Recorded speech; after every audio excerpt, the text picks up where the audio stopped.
Welcome to Supersize Ladies. 10 ways inclusive fashion challenges body politics in the industry. Let's start with the truth.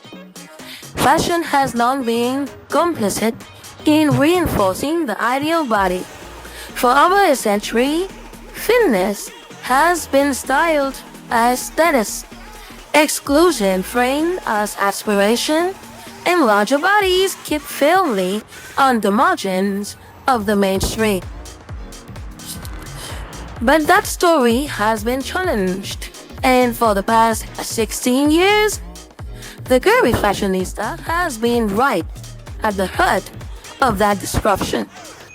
Inclusive fashion has always been at the core of our mission, not just as a buzzword, but as a commitment to reshaping the industry from the inside out. Since 2008, we've been advocating for a more inclusive, equitable, and joyful fashion landscape, not just calling for bigger sizes, but for better design, not just token representation, but systemic change.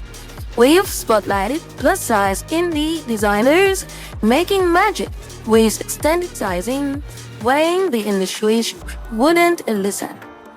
We've platformed the voices of fat models, creators, and shoppers who were building community in the absence of corporate support.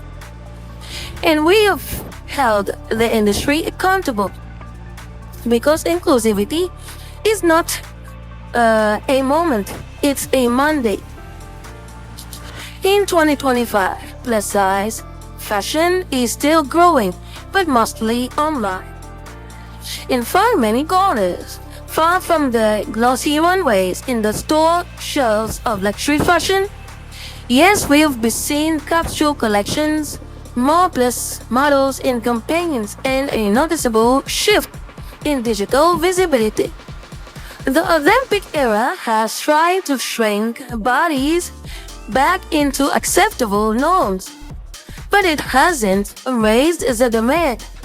If anything, the pressure to disappear has only made the resistance louder. Sizeism hasn't gone away. Bias still run deep. From designers to retailers to editorial gatekeepers. And yet, plus size fashion continues to thrive in spite of it all. The consumer base is too powerful to ignore. The talent is too undeniable. And the culture, it's been shifting because we, the bloggers, creators, community leaders, and shoppers, refuse to be left out. So no, inclusive fashion is not a trend, it's a revolution. Let's get into the 10 ways inclusive fashion changing everything. The long way is learning to listen.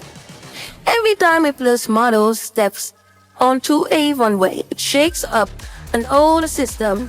For decades, runway suppose were cut in one size, hello of two, and every model had to squeeze into that.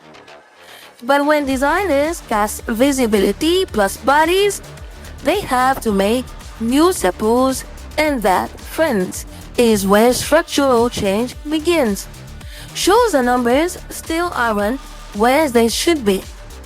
In the spring-summer 2025 season, only 0.8% of looks were plus size, but compared to the season past, that's still hundreds more bodies being seen.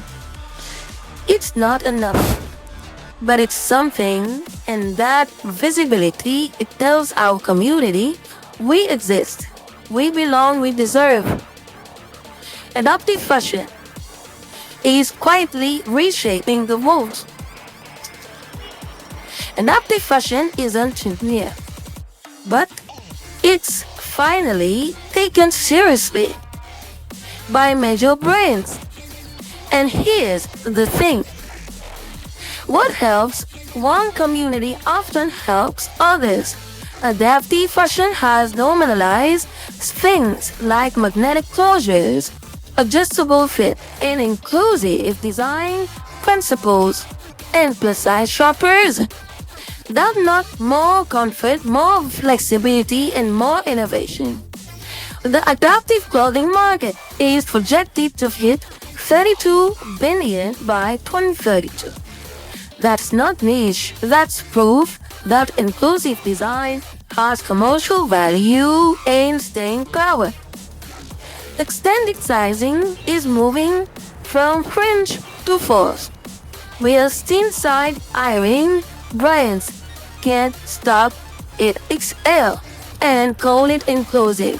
But let's give credit where it's due. More indie levels and digital brands are launching with 3X at the starting point. They are building with the plus consumer in mind from the beginning, not as an afterthought. The global plus-size fashions market is projected to hit $532 billion by 2034. The money is there, the demand is loud, and the opportunity massive. We are seeing brands finally do the math. Genderless fashion is breaking the mold. Gender-neutral fashion is helping everyone color outside the lines. For our non-binary, gender-fluid, and queer community members, traditional sizing has always been restrictive. Now more brands are dropping gendered fits altogether and going for body-first silhouettes. When 56% of Gen Z prefers gender-neutral fashion, it means inclusive cuts are no longer radical. They are smart business. And when those collections include extended sizing, game-changing. Cultural representation is expanding style codes. Modest fashion, Afrocentric fashion, South Asian bridal wear. These styles aren't just having moments, they're redefining mainstream fashion from the margins. And for plus-size folks, and in these communities, it means finally seeing that honors both couture and curve. When Alima Aden worked from Tommy Hilfiger in hijab, it didn't just make headlines. It made room. It said, your faith, your body, your culture all belongs in fashion. The power of our wallets is loud and clear. Let's be real. Brains listens to money. And the plus-size customers we spend. Brands that do inclusivity right. With consistent sizing, real representation, and great fit on fierce loyalty and world travels. Thank you very much for watching this video.